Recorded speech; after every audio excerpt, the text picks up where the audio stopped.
la más cordial bienvenida. El día de hoy tenemos el honor de contar con la participación de un invitado de casa. Y me refiero a Raúl Romero Báez con la plática Primeros Pasos hacia la Seguridad Informática.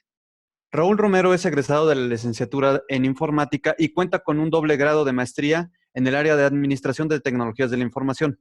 Con cerca de 15 años de experiencia en el ramo, sus áreas de conocimiento están enfocadas en infraestructura tecnológica, redes de datos y seguridad informática, rubro en el que posee un par de certificaciones internacionales como Ethical Hacking y Computer Hacking Forensic Investigator, avaladas por Easy Council.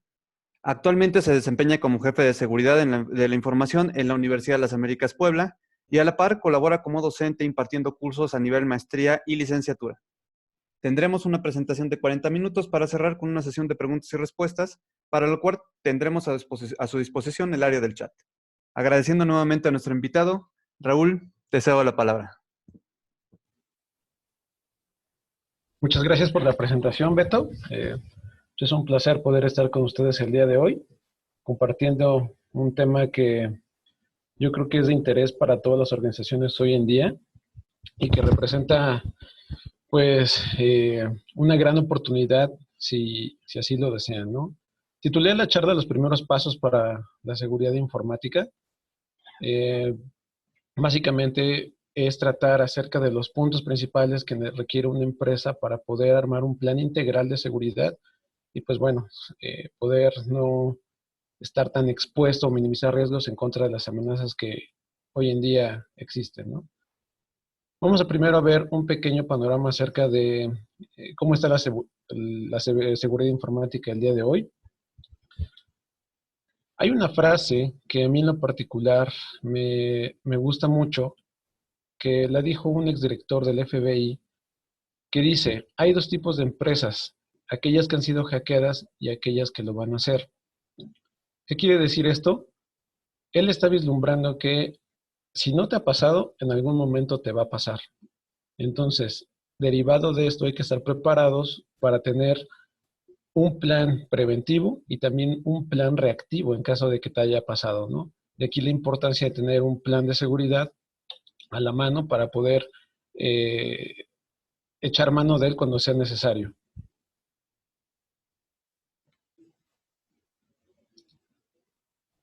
Todos hemos escuchado esa frase que dice información es poder. ¿Poder en qué sentido? Poder en que si tú conoces o tienes información con respecto de alguien o de alguna empresa, te da cierta ventaja competitiva. Puedes hacer uso de esa información, puedes manipularla en tu beneficio. Eso lo decíamos antaño. Ahora la particularidad de la información, derivado de que la mayor parte del procesamiento lo hacemos de forma digital, ha cambiado. Podemos decir actualmente que la mayoría de las empresas, si no en su totalidad, sí en un gran porcentaje, hacen procesamiento de información de manera digital. Toda su tratamiento, su almacenamiento, su forma de trabajar, de operar en el día a día, lo hacen de forma digital. Entonces, ¿qué quiere decir esto? Que tu información, tus conocimientos teóricos, tus conocimientos técnicos, tu propiedad intelectual, todo esto se convierte en un foco de riesgo. Un foco de riesgo para los cibercriminales que pueden hacer uso de esa información. Entonces, hoy en día, podemos decir o podemos determinar que información es igual a riesgo. ¿Riesgo en qué sentido? Riesgo es el potencial de aquello que puede ser perdido y que requieres proteger. En este caso, ¿qué requerimos proteger o qué es lo que está en riesgo? Pues nuestra propiedad intelectual, nuestros conocimientos técnicos, nuestros conocimientos teóricos y todo aquello que involucre información dentro de nuestras empresas. Ahora, ¿qué se refiere al valor de lo perdido? ¿A qué nos referimos con esto? Pues, básicamente, ¿en cuánto vale esa información para el que la tiene, no? ¿Cuánto cuestan esos conocimientos teóricos? ¿Cuánto cuestan esos conocimientos técnicos? ¿Cuánto cuesta esa propiedad intelectual que yo tengo? Que si cayera en manos equivocadas o cayera en manos de alguien más, ¿qué pasaría? qué uso podrían hacer de él. Además, ¿cuánto me cuesta, por ejemplo, perder una cartera de clientes? ¿Cuánto cuesta perder la imagen de mi marca ante un incidente de seguridad? ¿Cuánto me cuesta perder la confianza de mis proveedores, de mis clientes? Entonces, todo esto se refleja en términos monetarios y son costos bastante altos. Hay empresas que pudieran llegar a no recuperarse o no poder operar de manera a como venían haciéndolo, derivado de una vulneración o de un incidente informático. Incluso nosotros, dentro de nuestras propias vidas personales, cuánto vale la información que tenemos en nuestros teléfonos, en nuestras laptops. Todo eso tiene un costo y es lo que los cibercriminales aprovechan para, pues ahora sí que hacer riqueza, ¿no? Y bueno, hablando de lo perdido, de cuánto cuesta esa información, eh, vamos a verlo en cifras, ¿no? Para que se vean datos crudos, para ver si realmente hay algo monetario de por medio. La semana pasada salió un estudio que realizó la empresa McAfee en conjunto con el Centro de Estudios Estratégicos e Internacionales, donde pues, realmente plantea datos bastante alarmantes de cuánto cuesta el cibercrimen a nivel mundial. Les pongo ahí un código QR. Si alguien desea descargar por completo el informe, lo puede hacer bueno, puede escanear con su teléfono ese código QR y los va a mandar a la liga donde está el estudio completo. Aquí nada más vamos a poner algunas cifras principales para poder pues darnos un panorama de qué estamos hablando. Este estudio nos dice que el cibercrimen nos cuesta $1 billón anuales en cuanto a derivados de incidentes de seguridad, ¿no? ¿A qué equivale ese $1 billón? Pues al 1% del Producto Interno Bruto Mundial. O sea, estamos hablando de cantidades estratosféricas que hay países que ni siquiera aportan el 1% del Producto Interno Bruto. Entonces, realmente es un negocio bastante redituable y que va a venir o que va a seguir en aumento, ¿no? No es algo que se vislumbre que vaya a disminuir en próximos años, sino al contrario, se prevé que posiblemente incremente. Y si no, aquí hay más cifras. Ese mismo estudio se realizó en el 2018 y el incremento de 2018 a 2020 fue del 50%, o sea, prácticamente la mitad se incrementó. Si a eso le añadimos que entramos en un ciclo de pandemia, pues obviamente esos porcentajes van a aumentar seguramente para el próximo año o la próxima vez que se realice ese estudio.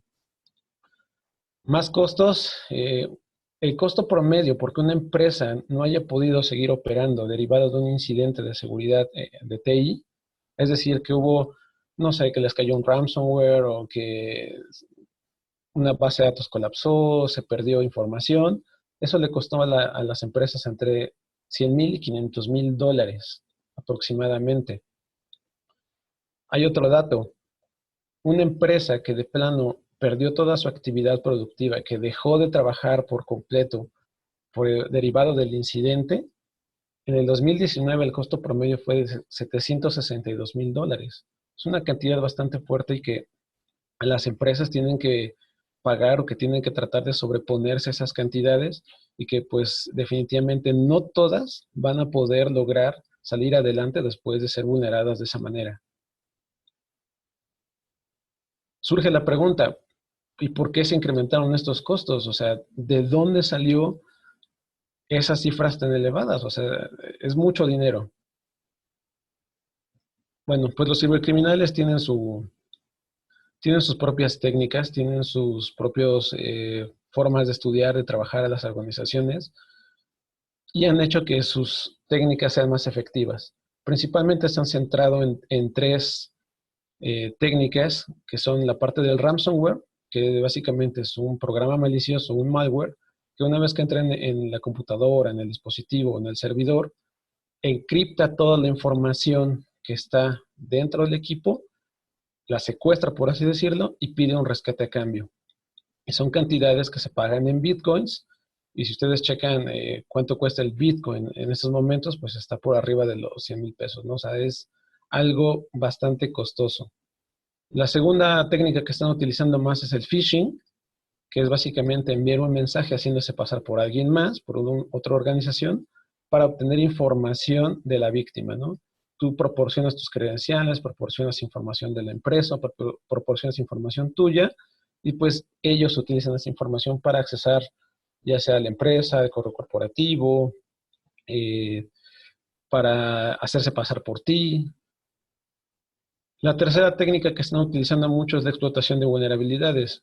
Generalmente esto se da porque los sistemas operativos no son parchados, es decir, no se les instalan las actualizaciones de seguridad cada cierto tiempo como debe de ser, o a las aplicaciones, o también existen los famosos Zero Day.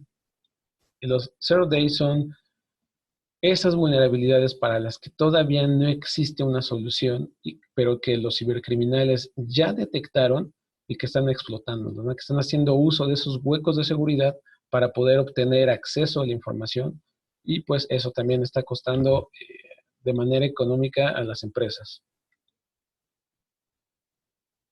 Los cibercriminales hacen sus estudios, por así decirlo, de mercado y tienen sus propios objetivos. En este caso, sus principales objetivos en estos últimos tiempos, y no es de extrañar por cuestiones de pandemia, son este tipo de organizaciones, ¿no? Organizaciones de salud, organizaciones de investigación médica, farmacéuticas, academias, universidades y gobierno. ¿Por qué ahí? Porque ahorita el flujo de información está llevándose a cabo principalmente en estos sectores, derivado en que la búsqueda de la vacuna, derivado de que se necesita, se está generando tecnología, se están generando protocolos de asistencia médica.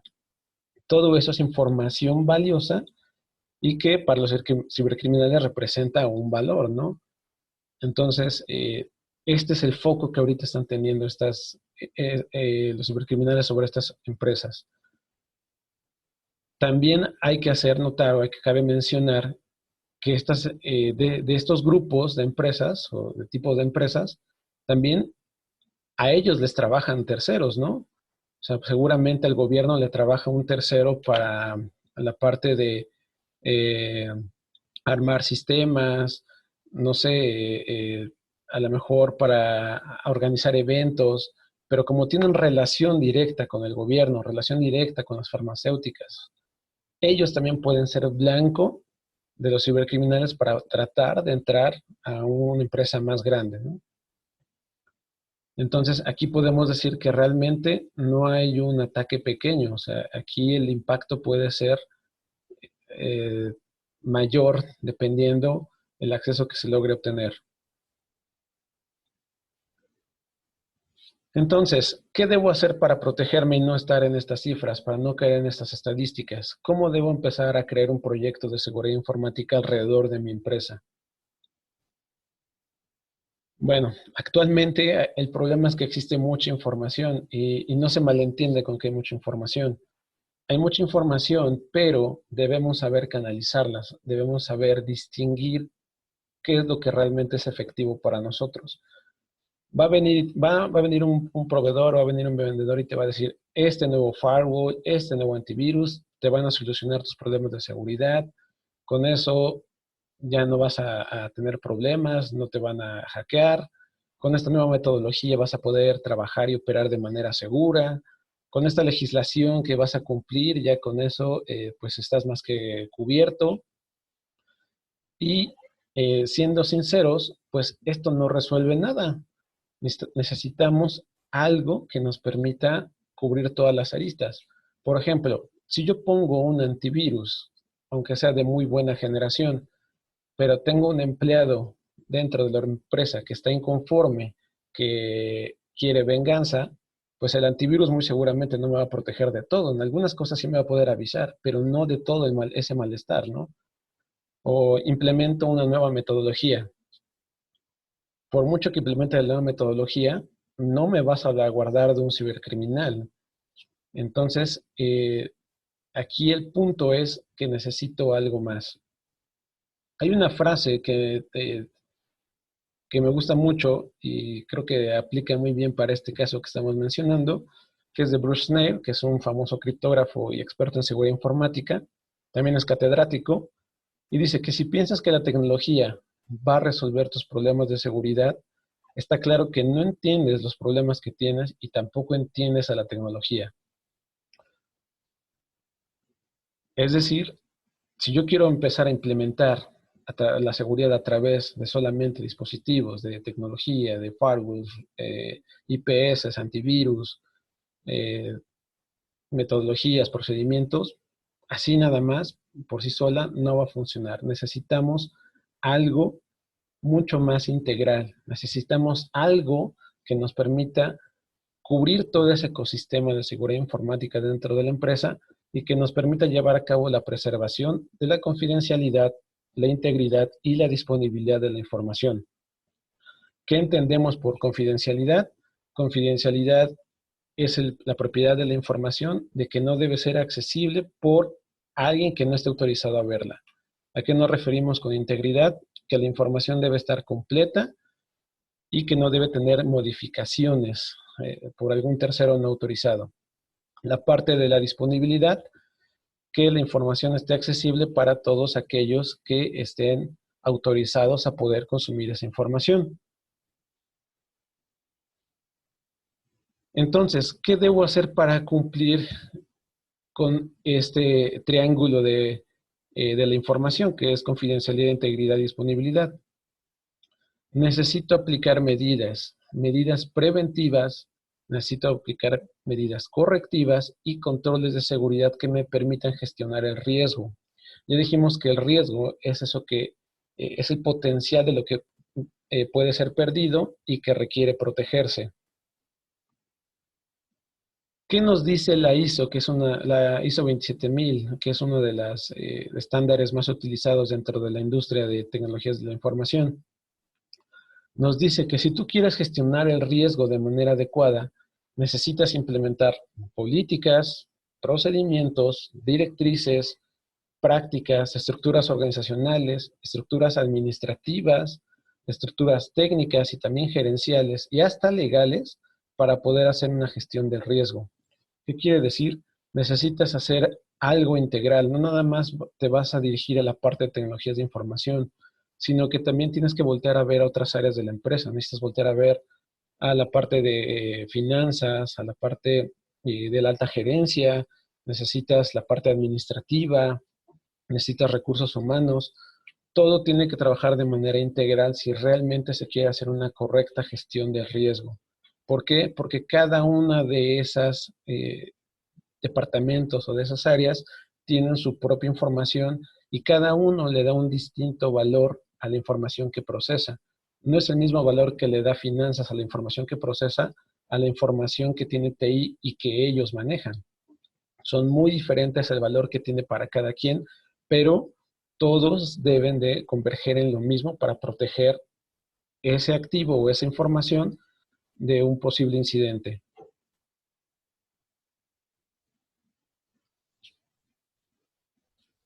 ¿Cuáles son los pasos que tengo que dar para armar un proyecto de seguridad informática de manera integral? Bueno, paso número 1, hay que revisar la legislación y los requisitos que debo cumplir como empresa. Yo sé que suena medio raro empezar por esta parte, pero pensemos en que, ¿qué pasa si yo no cumplo con una legislación a la que mi empresa tiene que estar amarrada? Por ejemplo, la protección de datos personales en propiedad de terceros. ¿Qué pasa si yo incumplo con esa ley? Seguramente me va a venir una multa de muchos millones de pesos o una multa muy grande y que pues tiene que salir de la bolsa de la empresa, ¿no? Entonces es un recurso que no puedo estar utilizando en pagar multas y que mejor debo enfocarme a visualizar con qué normas, con qué leyes debo cumplir. Por ejemplo, los bancos deben cumplir con un requisito que se llama PCI. PCI es para el manejo de información financiera, es decir, manejo de tarjetas de crédito, de números de tarjeta, número de cuenta, todo ese tipo de cosas. Los hospitales que tienen que cubrir la parte de la confidencialidad del expediente clínico de los pacientes. Por ejemplo, nosotros como universidad, cuando menos debemos cumplir con la propiedad, con la ley de protección de datos personales en propiedad de terceros, ¿no? Para evitar una posible multa.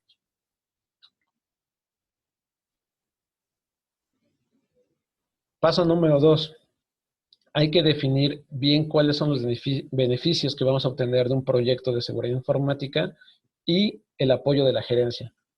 El apoyo de la gerencia es fundamental porque son ellos quienes van a proveer el capital necesario, quienes van a proveer los recursos tanto económicos como materiales, como de personal para poder implementar ese proyecto de seguridad informática. Es por esto que necesitamos llevarles un proyecto bien sustentado y mostrarles qué beneficios obtendría la empresa o la organización si yo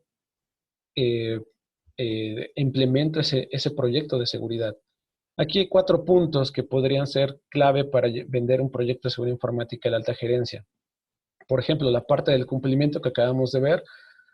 Si yo cumplo con la legislación, si yo cumplo con las leyes, me puedo evitar multas, puedo evitar caer en incumplimientos y también puedo evitar caer en demandas y ese tipo de cuestiones, ¿no? Ventajas comerciales. ¿Han visto los alimentos, por ejemplo, que traen una etiqueta? Por ejemplo, el sello TIF o la comida kosher, ese tipo de sellos que me avalan como que soy un producto de calidad.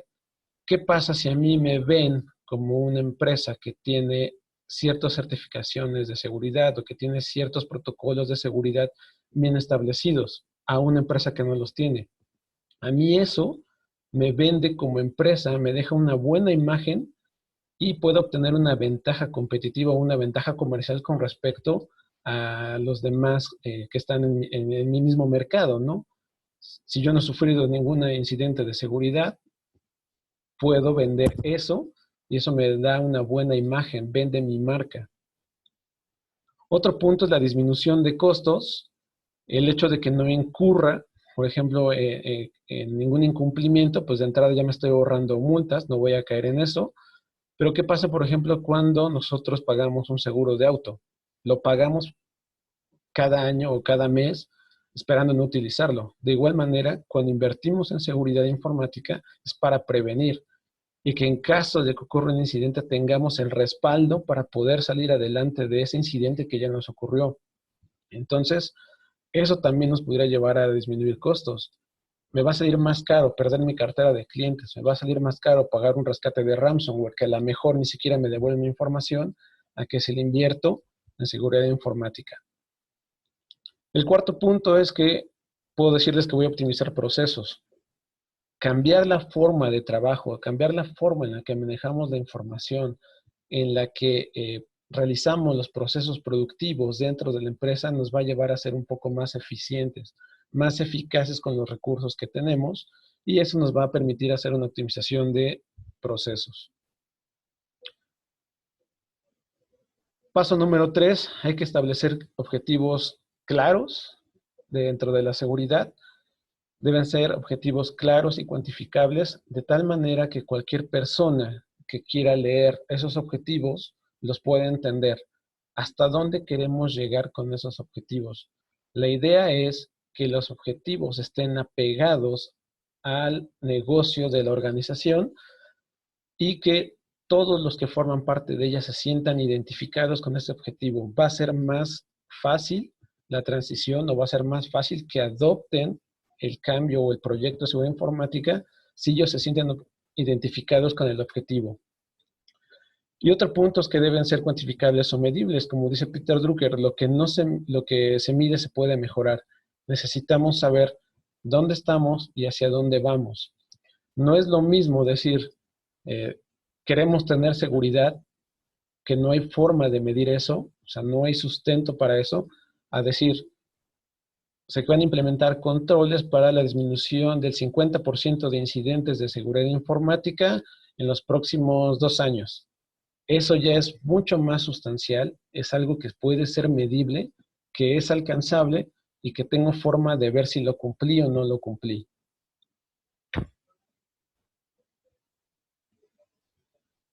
Paso número 4. Aquí es importante escoger un marco de referencia. Hay muchos dentro de la industria de TI o en general.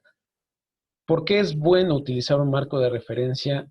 Porque alguien ya se quebró la cabeza poniendo esas guías o buenas prácticas que se pueden implementar dentro de las organizaciones. Básicamente estamos aprendiendo o aplicando las experiencias de alguien más, porque esos modelos o esos marcos ya se aplicaron, entonces yo puedo obtener esa experiencia y tratar de aplicarla en mi empresa. Y surge la pregunta, entonces, de todos los que hay, ¿cuál debo elegir? Son muchos. Bueno, la recomendación, al menos en lo particular, es que va a depender mucho de los objetivos, de los requerimientos y necesidades que tengas como empresa. No puedes llegar y tomar, por ejemplo, decir, voy a tomar la ISO 27001 y voy a aplicar todos los controles de seguridad y ya con eso ya la hice, ya la armé. No es posible, no funciona de esa manera. Se van a desgastar en recursos económicos, recursos de personal y no va a funcionar. ¿Por qué? Porque a lo mejor hay ciertos controles que no puedes cumplir por el tipo de empresa que eres, por el tipo de objetivos que tienes marcados. Entonces, lo ideal es que adaptes o que tomes lo que es adecuado para ti.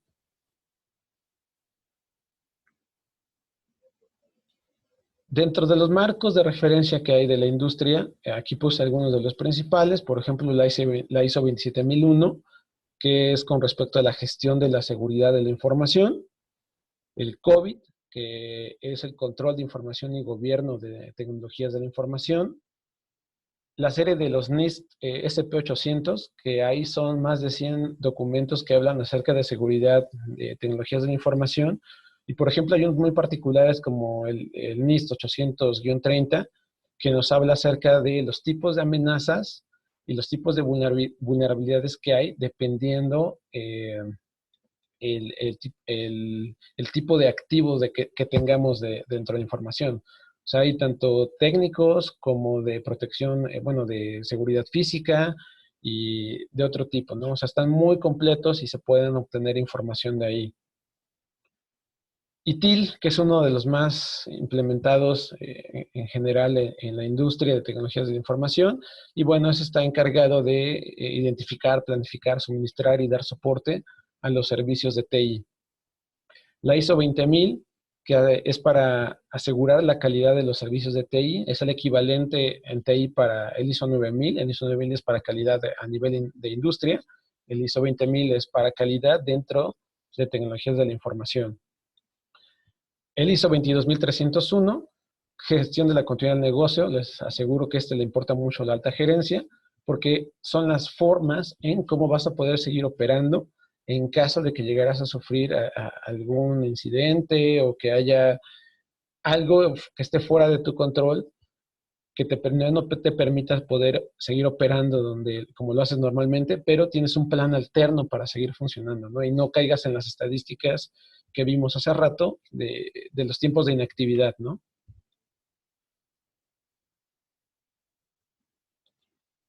Paso número 5. Hay que organizar la implementación del proyecto de seguridad. Es muy probable que esta etapa les tome mucho tiempo, sea la más larga que haya que hacer. Y aquí, identifiqué 3 puntos principales. Uno, que hay que determinar la gestión del proyecto. ¿A qué nos referimos con esto?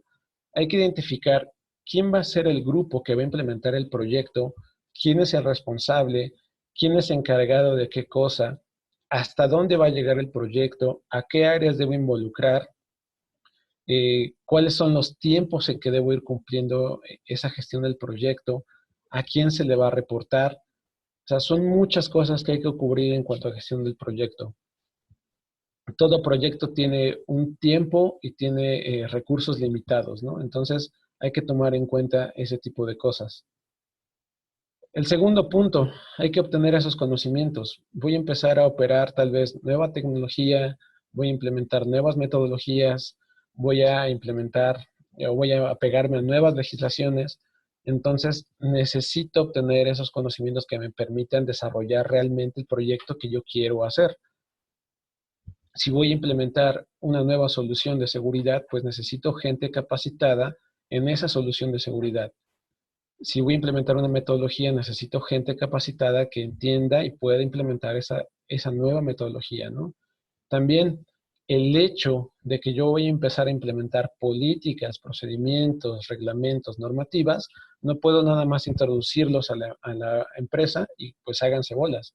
Necesito que la gente vaya adquiriendo los conocimientos adecuados para comprender por qué se están implementando esas políticas, por qué se implementan esos reglamentos, por qué se implementan esos manuales, etcétera. Tercer punto, necesito determinar los recursos necesarios. Por recursos nos referimos al presupuesto con el que voy a contar para poder implementar mi proyecto. Necesito saber con qué recursos humanos cuento, si puedo echar mano de alguien más, si necesito contratar a alguien, si me pueden pasar a alguien de otra área, si alguien puede adquirir nuevas responsabilidades, si necesito incluso hacer a lo mejor, cambiar de personal. Necesito también saber qué tipo de recursos tecnológicos voy a contar, ¿no? Si puedo implementar nuevas tecnologías en la nube, tecnologías en sitio. Necesito determinar qué es lo que yo necesito y cuánto necesito para implementarlo.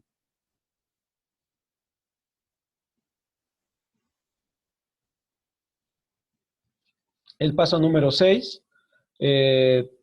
Aquí vamos a encontrar la evaluación y mitigación de los riesgos. Aquí se da una combinación de medidas de protección, no solamente para lo que es tecnologías de la información. Aquí debo implementar esa combinación también tomando en cuenta la parte organizacional, la parte de los recursos humanos, la parte de la seguridad física y la parte de la protección legal. El documento que les mencionaba hace rato de la serie de los NIST 800, el 30, habla mucho acerca de cada uno de estos puntos, ¿no? De cómo afectan las diferentes amenazas a cada una de estas partes de lo que forma la organización, ¿no? No solamente lo que es TI.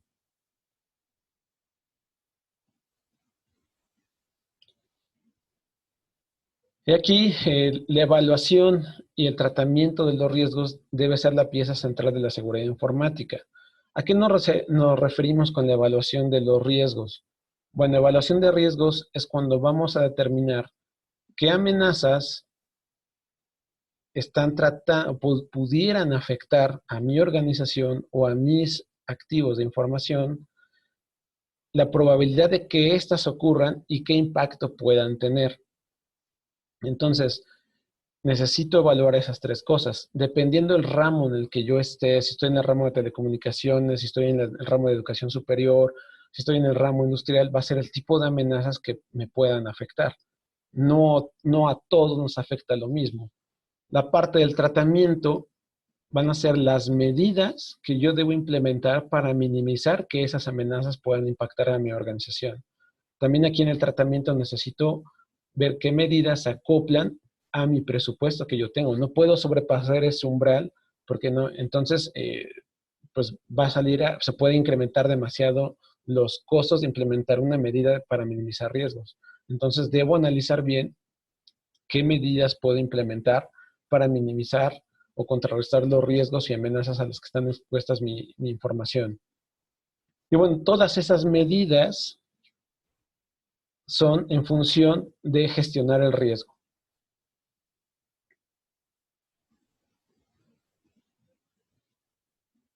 Paso número 7, aquí hay que implementar las medidas de protección.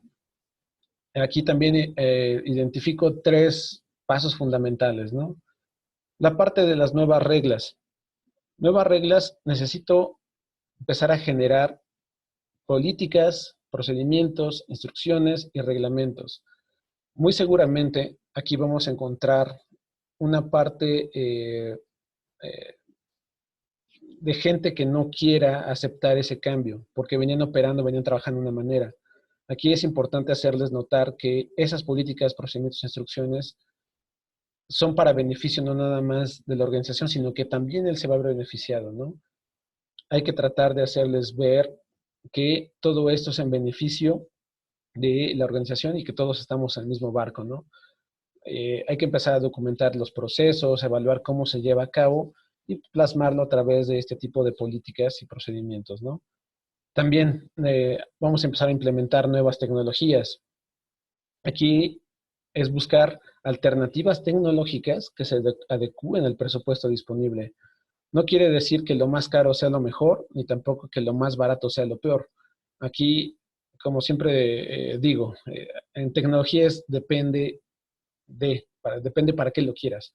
Depende para lo que se adapte mejor a tus necesidades, que se adapte mejor a tus requerimientos, pero que esté dentro de tu presupuesto, que esté dentro del alcance que tú tienes.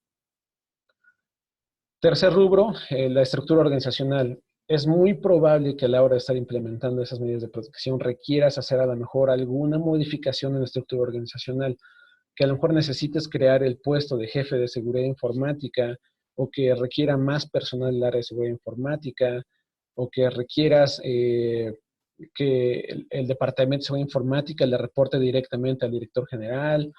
No sé, esos cambios estructurales se pueden llevar a cabo y hay que tomar en cuenta pues, las habilidades de cada uno de los miembros del equipo de trabajo para ver quién se puede hacer cargo de qué.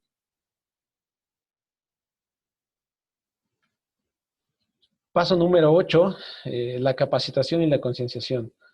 Aquí, de entrada, les digo que la seguridad informática es un proceso que es complejo. Siempre vamos a encontrar cierta resistencia al cambio. Eso es normal en el ser humano. Pero la resiliencia al cambio es más fácil llevarla si le hacemos notar al colaborador que la seguridad es parte también de él, de sus necesidades, de la forma en la que trabaja, que también se va a ver beneficiado. Va a ser más fácil que adopte esas medidas de seguridad si le hacemos partícipe de él, de ellas, ¿no?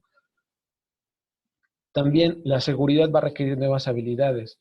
Necesitan, por ejemplo, empezar a tener la capacidad de distinguir cuando les llega un correo malicioso, cuando les llega un correo apócrifo, cuando entran a un sitio que no es seguro, cuando les hacen una llamada telefónica incluso que no es de soporte técnico, que no es de su service desk, sino que es de alguien que se está haciendo pasar por el director o por alguien dentro de la organización. Entonces, es importante que los colaboradores o que toda la organización aprenda a distinguir y aprenda a recibir esas nuevas habilidades. Y bueno, como parte de esto, la capacitación y concienciación es un proceso permanente. No podemos dejar de lado, se crea un plan y listo, ya con eso. No, porque siempre hay gente que ingresa a la organización o gente que se va. Entonces requerimos hacer un proceso constante de capacitación y también porque van saliendo nuevas amenazas. Ya vimos que los cibercriminales cada día emplean nuevas técnicas, mejoran sus habilidades, entonces nosotros también necesitamos mejorar nuestros planes de capacitación y las habilidades de nuestros colaboradores, ¿no? Necesitamos que tengan la capacidad de que formen parte de ese eslabón de la cadena y que no sean el eslabón más débil, como se dice por ahí. Paso número 9, es algo que le denominé la historia sin fin. Bueno, ¿por qué la historia sin fin? Porque esto es un proceso continuo, no se puede dejar de lado.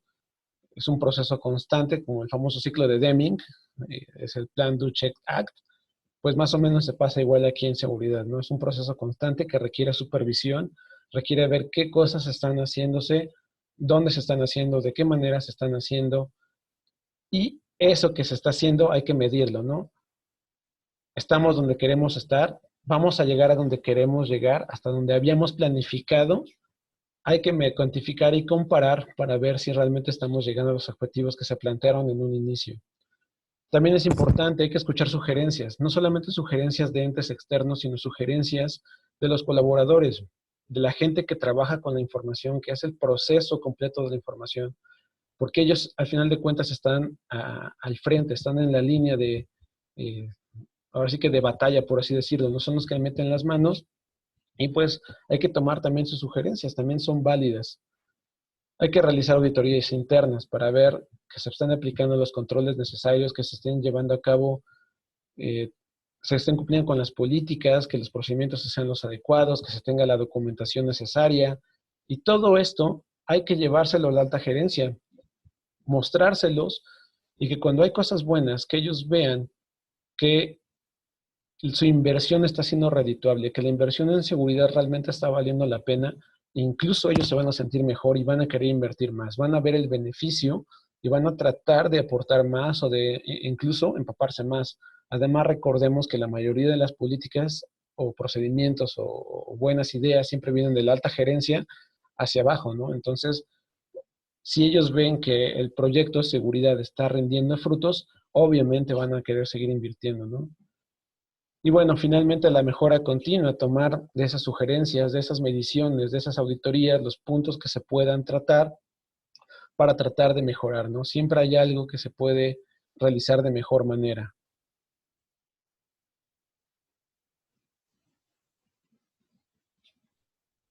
Ya casi para finalizar esta pequeña charla, hay una frase también, bueno, ya vieron que me gustan mucho las frases, pero creo que a veces que una frase dice mucho o nos deja reflexionando.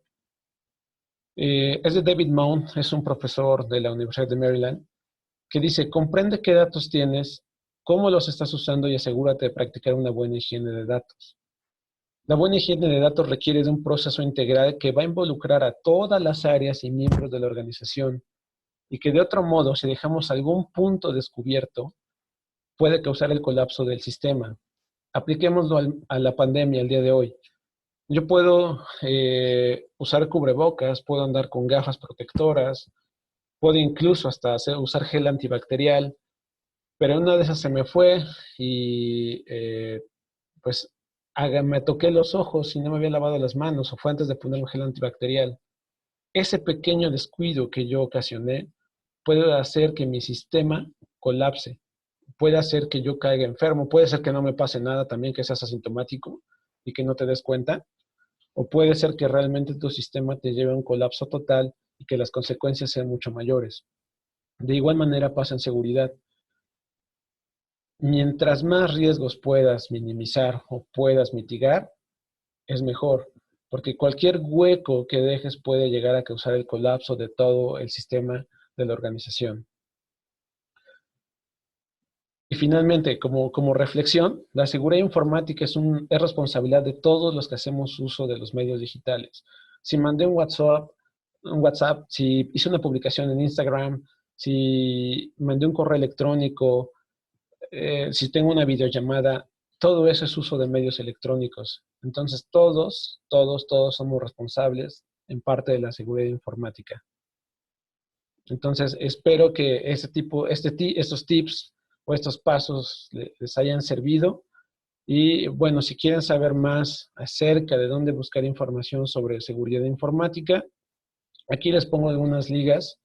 El INCIBE es el Instituto de Ciberseguridad de España, trae muy buen material en español, es totalmente gratuito, trae incluso algunos como examencillos o cosas así, trae documentos que se pueden descargar y muy buena página, muy recomendada. También la UNAM CERT, que trabaja en colaboración con la Guardia Nacional, también tienen material ahí que pueden proporcionar. También se pueden reportar casos de phishing o casos que tengan que ver con incidentes de seguridad, se les pueden reportar a la Guardia Nacional y pues, bueno, sí responden ya, sí están al tanto de. También otro medio que pueden consultar es la NUYSTIC. La NUYSTIC es la Asociación Nacional de Universidades e Instituciones de Educación Superior, a través de digamos, de su apartado de tecnologías de la información y comunicación, trae un apartado de seguridad donde también se pueden consultar información al respecto y también trae por ahí unos kits de concienciación para las universidades. Pues eso ha sido todo de mi parte. Les agradezco mucho su atención, que nos hayan acompañado el día de hoy. Y pues no sé si hay algún tipo de preguntas. También les dejo mis datos de contacto por si alguien gusta buscarme más adelante. Gracias, Beto. Te cedo la palabra.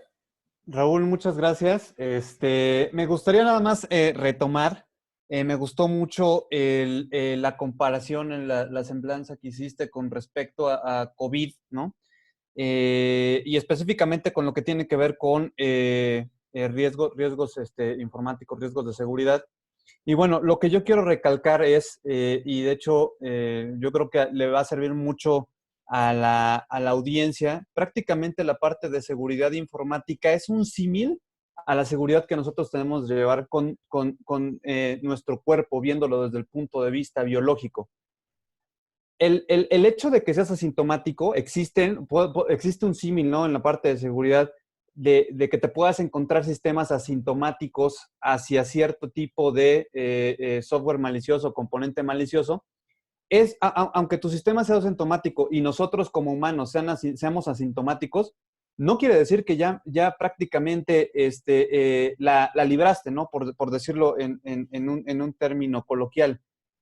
Más bien, sigue estando en riesgo los sistemas que están comunicándose contigo, ¿no? Específicamente un asintomático podría contagiar a gente que sí sea sensible a ese virus, ¿no? Específicamente hablando de COVID, a gente que sí sea sensible a COVID y puede infectarse por COVID.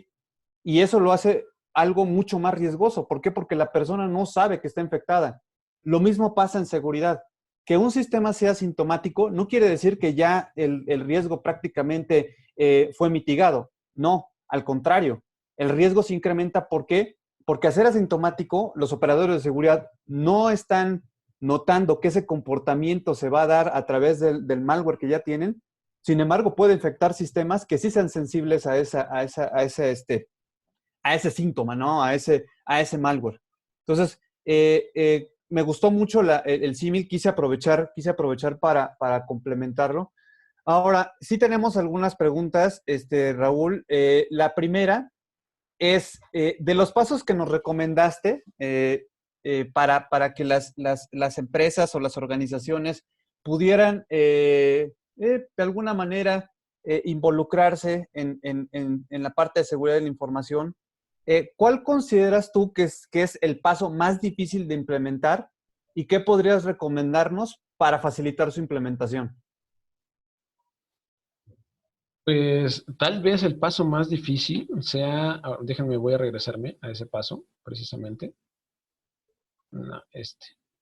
Yo creo que este es organizar la implementación, ¿no? Determinar, siempre el arranque del proyecto yo creo que es la parte más compleja, el dar el paso inicial, porque tienes que determinar muchas cosas, con qué elementos cuentas, con qué recursos, con qué proyectos, cómo le vendiste el proyecto a la alta dirección y eh, con base en eso, cómo te apoyó, obtener los conocimientos y todos los recursos necesarios. Entonces, creo que es el paso el más complejo y el que más tiempo va a tomar para poder implementarse, ¿no?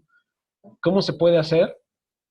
Yo creo que aquí lo primordial es armar un buen equipo de trabajo en donde la colaboración sea, eh, digamos, íntegra junto con otras áreas que van a estar involucradas, porque no solo es el área de TI, y que si tú no sabes de determinado tema, tengas la suficiente inteligencia de poder recurrir a alguien que sí lo sepa, ¿no?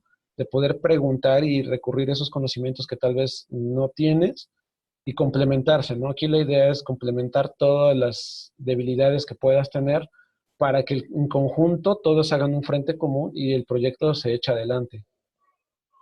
Ya, ok. Y yo nada más lo complementaría con, yo creo que también sería valioso el identificar a tus stakeholders y también a tus patrocinadores. ¿Por qué? Porque a ellos les tienes que hablar en su idioma, en su idioma natal, ¿no? En su idioma nativo. Es decir, nosotros muchas veces cometemos el error al ser técnicos en seguridad a tratarles de hablar en ese idioma, en el idioma de la seguridad. Y es muy probable que al stakeholder o al patrocinador no le quede muy claro cuáles son las razones efectivamente, ¿no? Que te están llevando a implementar ese proyecto y sobre todo cuáles son las razones de valor por las cuales ese proyecto debe ser implementado. Entonces, considero también, digo, ya nada más complementando tu respuesta, que va a ser importante también identificar a estos dos big players, ¿no? En estos proyectos de seguridad y tratarles de hablar en el idioma propio. Es decir, a una persona, por ejemplo, de finanzas, hablarle, adaptar esos riesgos de seguridad o todo este stuff de seguridad hacia algo que ellos puedan entender y obviamente poderlo monetizar, ¿no? Entonces, creo que con eso complementaría tu respuesta. Y por último, nos preguntan aquí también, y un poquito, digamos, un poquito en otro tema que prácticamente ahorita se está dando mucho por los temas de COVID y que actualmente estamos trabajando con nuestras identidades digitales, no tanto con nuestras identidades físicas. ¿Qué tips o consejos nos podrías dar en cuanto a los ataques de phishing? Ok, bueno, hay que, de entrada, de las recomendaciones básicas de las que siempre damos nosotros, es que recibes un correo de alguien que casi no te escribe, que viene en otro idioma, que viene de un correo extraño, que nosotros le llamamos un dominio, o sea, de entrada no, pues, no es bueno abrirlo, ¿no? Deberías despertar sospecha. Segundo punto, eh, si ya abriste el correo, lee minuciosamente qué te están pidiendo. Revisa, por ejemplo, si te dice que es de tu cuenta de Microsoft, pues checa de realmente si el correo viene de Microsoft.com, posiblemente viene de patito.xy, ¿no? En lugar de venir de Microsoft.com. Checar quién es el remitente o quién envió ese mensaje. Otro punto es saber identificar eh, qué transacciones hice yo, ¿no? Si yo no compré nada, ¿por qué tendrían que estarme mandando mi factura si yo no hice ninguna compra? Y digo, fuera del reconocimiento de lo que es el phishing, también es importante contar con soluciones de seguridad, es decir, un antivirus que sea válido, que esté actualizado. Si no quieren comprar un antivirus, el de Microsoft, el gratuito que viene con Microsoft, es bastante bueno, funciona bastante bien. También implementar las actualizaciones de seguridad en el sistema operativo, eh, de Adobe, de todo lo que tengan en su equipo de cómputo también es buena medida, ¿no? Muy bien, nos están llegando otras preguntas. Otra más de consejo, ¿cómo podrías identificar llamadas legítimas cuando existe un enmascaramiento de número? Creo que esta ya salió un poquito. No sé si le quieres responder. Pues, sinceramente, a mí también me han hecho llamadas así. Yo lo que hago es, pues primero mantener la calma, no tratar de no ponerse nervioso, identificar qué me están hablando, ¿no? O sea, prestar atención bien de que lo que me están preguntando y pues tratar de obtener información, no que yo dé información, sino obtener información de quien me está hablando. De ahí voy a poder desenmascarar si realmente, y bueno, una medida es que los bancos nunca te van a pedir información por teléfono, jamás, jamás, jamás te piden información, tu NIP o ese tipo de cosas, jamás te lo piden por teléfono. Creo que le diste al punto. Yo estaba pensando en algo similar. Es bien distinto el tema de pedir información a dar información, ¿no? Y entonces creo que sí, ¿no? El punto primordial aquí va a ser estar frío, es decir, estar consciente de lo que estás contestando y efectivamente, ¿no? Creo que es una muy buena recomendación el cambiar los papeles, es decir, en vez de ser tú el que entregues información, más bien solicitar información, ¿no? Y creo que es uno digo, es el mejor consejo que pudiste dar. Eh, hay una más, dice, ¿hasta qué punto podemos adecuar o implementar los controles de la ISO 27000 sin que la empresa esté certificada? Pues son muchos controles de la ISO 27000. La verdad es que hay controles que son bastante rigurosos, por así decirlo. Y digo, realmente yo creo que es más que nada adaptar lo que necesitas dentro de tu empresa, a menos que necesites cumplir con una certificación o que necesites mostrar que tu gente está certificada en ISO 27000 o que necesites certificar algún proceso dentro de tu organización. Digo, yo no le vería tan necesario que cumplas de manera rigurosa todos los controles, porque son muchos. Entonces, creo que es más que nada adaptar lo que necesitas. Pero si ya estás en una empresa que tienes que cumplir pues por esa exigencia, pues no te queda de otra. O sea, tienes que implementarlos sí o sí. Bueno, pues Raúl, agradezco mucho tu participación. Considero que fue, vaya, de mucha utilidad los consejos que nos diste. Y bueno, no me queda nada más que agradecer a nuestra audiencia a nombre de la Universidad de las Américas Puebla y de la Dirección General de Tecnologías de la Información. Te agradecemos primero a ti, Raúl, por habernos prestado un poco de tu tiempo y compartir estas experiencias con nosotros. Y agradecer a nuestra audiencia su atención y pedirles que estén atentos a nuestras redes sociales porque el próximo año todavía tenemos preparadas más de estas pláticas que son de mucha utilidad. Como ya mencionamos en el chat, tenemos a disposición en el URL que compartimos hace un momento todas las presentaciones que están grabadas y bueno, pueden consultarlas en el momento que lo necesiten. Muchas gracias y hasta la próxima. Gracias, Raúl. Muchas gracias, hasta pronto.